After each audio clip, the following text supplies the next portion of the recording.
For 3 years, Christmas was forbidden inside Alexander Sterling's mansion. No lights on the walls, no tree in the corner, no laughter in the halls, just silence. But the morning he came home early from a business trip, suitcase still in his hand, he stopped cold in the doorway.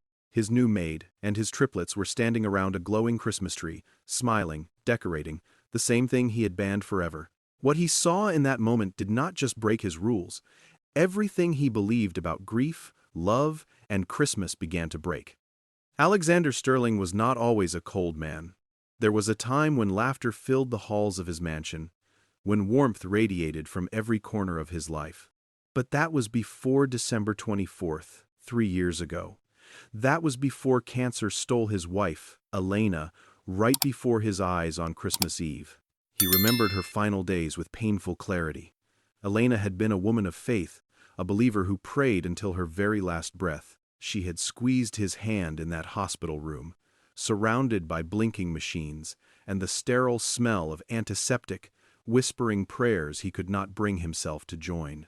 Alexander had watched the woman he loved fade away despite every prayer, every plea to a God he had once casually believed in. When she finally took her last breath, something inside him shattered beyond repair.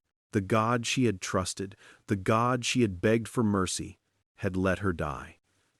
Alexander decided that night that faith was nothing but false hope, a cruel illusion that gave people comfort where none existed. He walked out of that hospital an atheist, bitter and broken, associating Christmas with the worst loss of his life.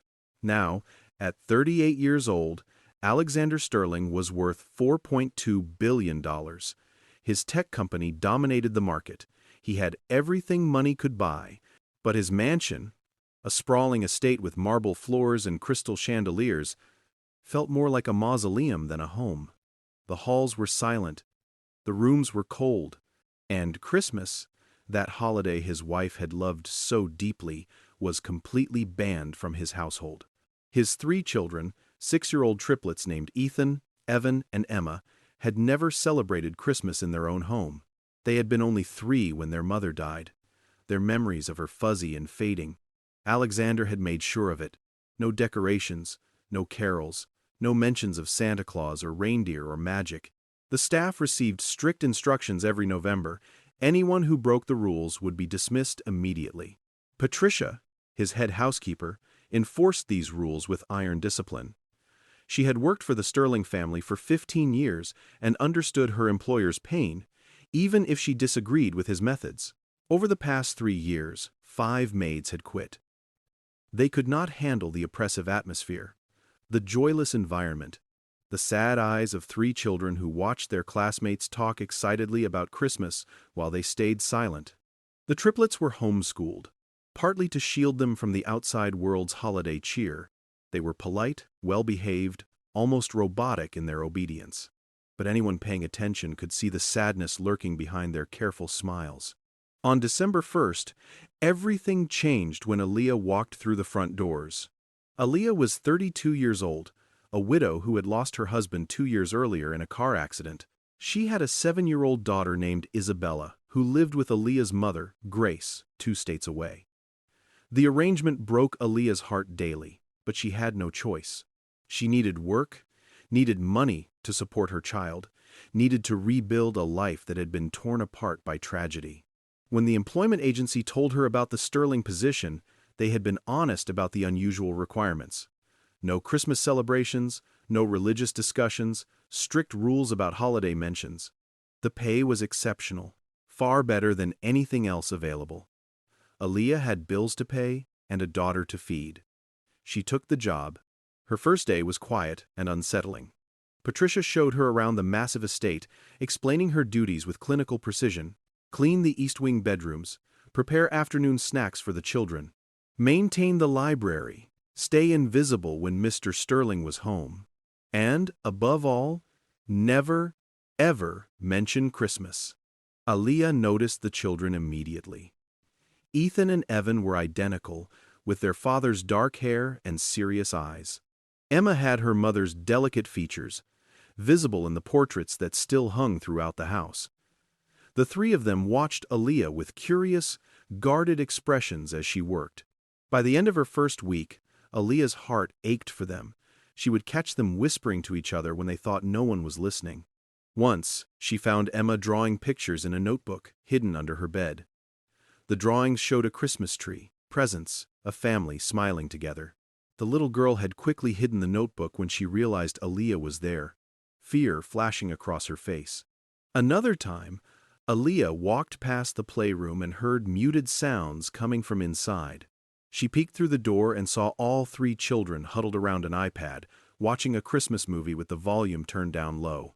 When footsteps echoed in the hallway, they scrambled to close the app, their faces pale with worry. It broke something inside Aaliyah. These children had everything money could buy. Their rooms were filled with expensive toys. They wore designer clothes. They ate gourmet meals. But they had no joy, no wonder, no childhood magic. They were living in a beautiful prison, and their father was the warden.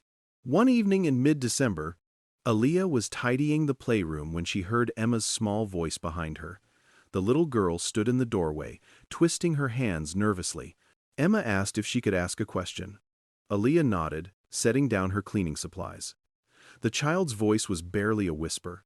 She wanted to know what Christmas was really like. Her brothers had joined her now, both looking at Aaliyah with desperate hope in their eyes. Aaliyah's throat tightened.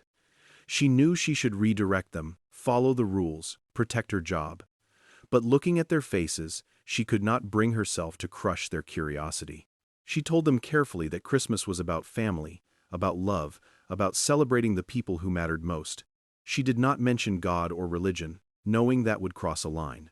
She simply described the warmth, the togetherness, the joy of giving.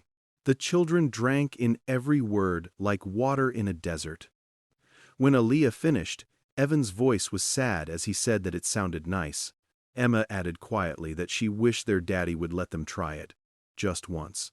Ethan said nothing, but his eyes were shining with unshed tears. That night, Aaliyah lay awake in her small room on the 3rd floor, staring at the ceiling. She thought about her own daughter, about the Christmases they had shared before life fell apart. She thought about these 3 children living in luxury but starving for something money could not buy. And she thought about their father, a man so consumed by grief that he had forgotten how to let his children live. Something would have to change. Aaliyah did not know what or how, but she knew she could not watch these children suffer in silence anymore. The question was whether she had the courage to do anything about it. The idea came to Aaliyah on December 14th, during breakfast preparation. She overheard the triplets talking in the dining room, their voices carrying through the open door.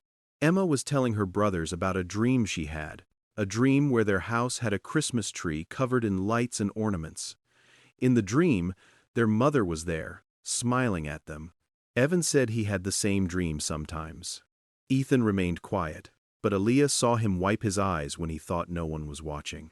That afternoon, Patricia informed the staff that Mr. Sterling would be leaving for Singapore on a business trip. He would be gone for 3 days, departing on December 15th and returning on the 18th. It was an important deal, something about expanding his company into Asian markets. His business partner, David, would be accompanying him. As Patricia spoke, an idea formed in Aaliyah's mind. 3 days. 72 hours without Alexander Sterling in the house. 3 days when those children could experience something normal, something magical, something they desperately needed. It was dangerous. If anyone found out, she would be fired immediately. She would lose this job, this income, any chance of bringing her daughter back to live with her. But every time she closed her eyes, she saw Emma's drawings, heard Evan's sad voice, remembered Ethan's tears. On the evening of December 15th, after Alexander's car disappeared down the long driveway, Aaliyah made her decision. She found the children in the library, supposedly doing their lessons with their tutor via video call. She waited until the session ended, then asked if she could speak with them. The 3 pairs of eyes that turned to her were cautious, uncertain. Aaliyah took a breath and told them she had an idea. She asked if they would like to have Christmas, just once, just for a few days, before their father returned. They could decorate a tree, make ornaments, sing songs, and experience what other children experienced every year. The silence that followed felt endless. Then Emma burst into tears, but they were tears of joy. Evan grabbed his sister's hand, his face breaking into the first real smile Aaliyah had seen from any of them. Ethan asked quietly if she was serious, if this was really happening. When Aaliyah nodded, he wrapped his arms around her waist and held on tight. They made a plan together. Aaliyah would use her own savings to buy a tree and decorations. They would set everything up in the main living room, the one Alexander never used anymore. When he returned, they would hide everything. Take the tree down, pack it all away. Just 3 days of magic, 3 days of being normal children. That was all they wanted. The next morning, December 16th, Aaliyah took the children into town. Patricia had the day off, and the other staff members kept to themselves, uninterested in what the new maid was doing. At the store, the triplets stared at everything with wide eyes. They had seen Christmas decorations before, in stores and on screens, but never up close, never with permission to touch. Aaliyah let them pick out ornaments. Emma chose delicate glass balls in silver and gold. Evan selected wooden reindeer and snowflakes. Ethan carefully picked out a star for the top of the tree. They chose lights that twinkled, a red tree skirt, and garland that sparkled. Aaliyah paid with money she had been saving for Isabella's birthday, but watching the children's faces made it worth every cent. Back at the mansion, they worked together to set up the tree. None of the children had ever done this before, so everything was new, everything was exciting. Aaliyah showed them how to string the lights, how to hang ornaments evenly, how to drape the garland. They worked for hours, and the whole time, the children laughed. Real laughter, the kind that came from deep inside, the kind that had been missing from that house for 3 years. As they decorated, Aaliyah told them stories. Not religious stories, but stories about family traditions, about the meaning of giving, about how Christmas was really about showing love to the people who mattered. She told them about her own Christmases with Isabella, about decorating cookies and singing carols and staying up late to watch the snow fall. Emma suddenly got quiet. She asked Aaliyah if she thought their mommy could see them now, wherever she was. Aaliyah's heart clenched. She said carefully that she believed people we love never really leave us, that they live on in our memories and in our hearts. She said she thought Elena would be happy to see them experiencing joy again. That seemed to comfort Emma. She disappeared for a few minutes and returned with paper, scissors, and markers. She announced that she wanted to make a special ornament for their mother. Her brothers joined in, and together they created a beautiful paper ornament with Elena's name written in careful letters, decorated with hearts and stars.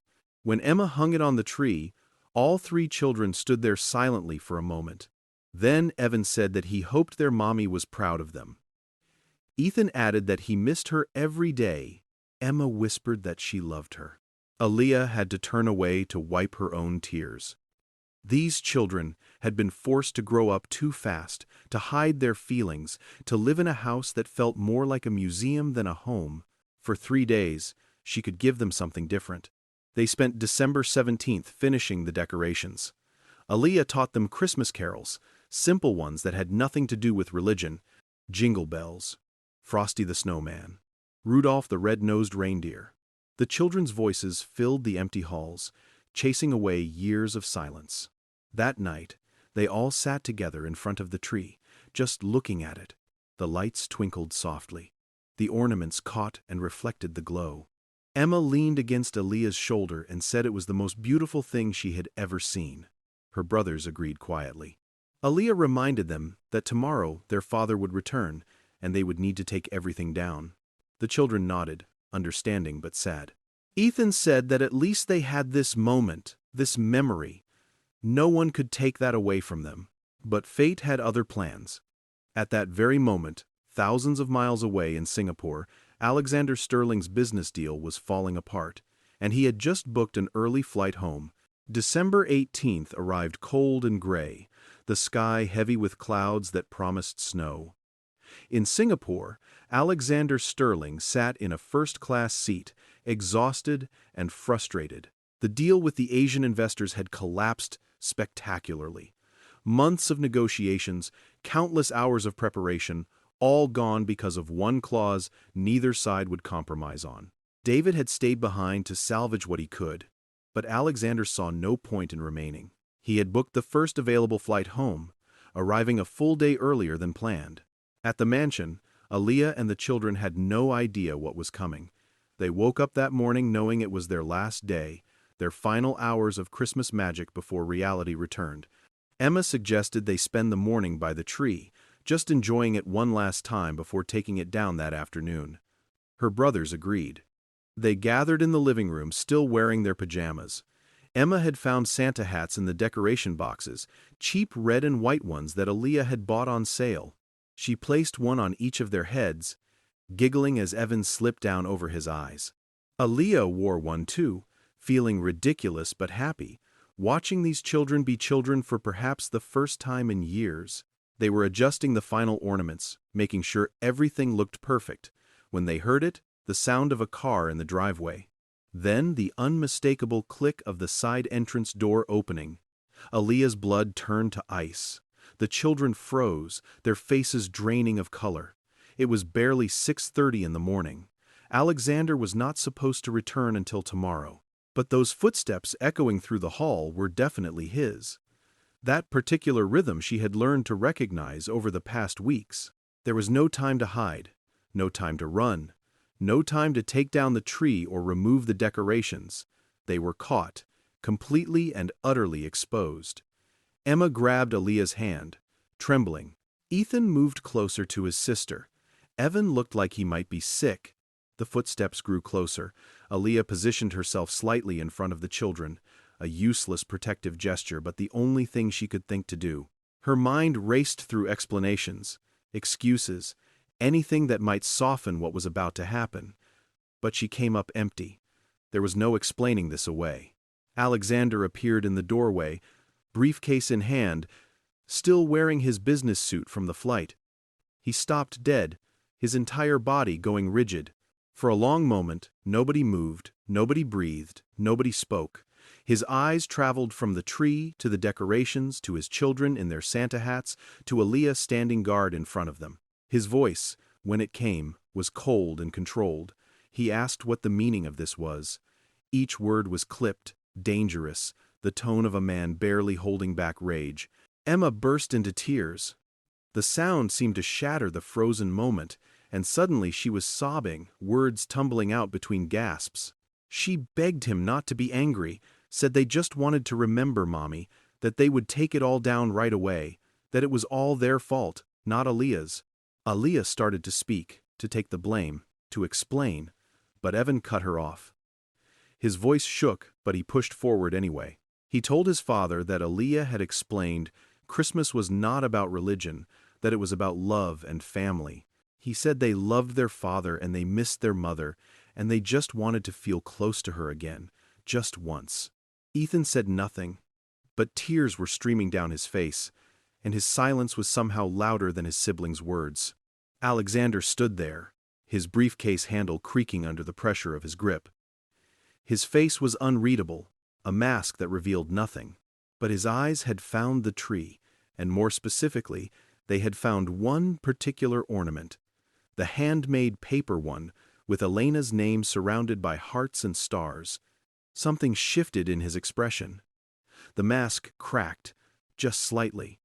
He stared at that ornament like it was a ghost, like it was calling to him from across an impossible distance.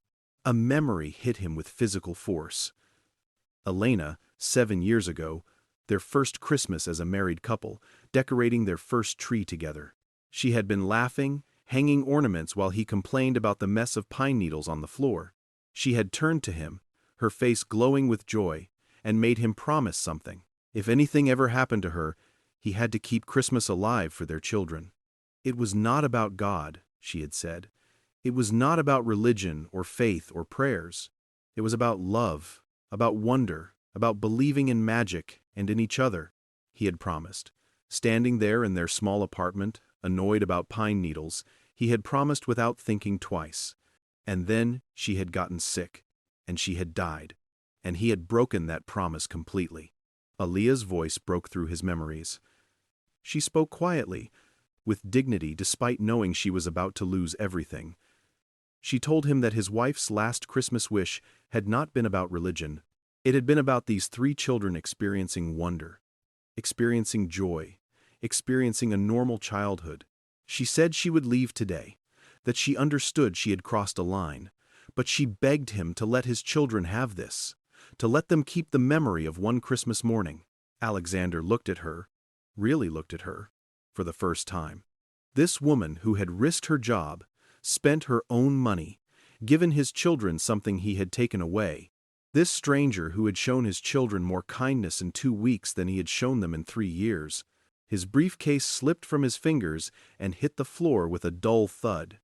He walked slowly toward the tree, his movements careful, like he was approaching something fragile that might shatter. He reached out and took Elena's ornament in his hand, holding it gently.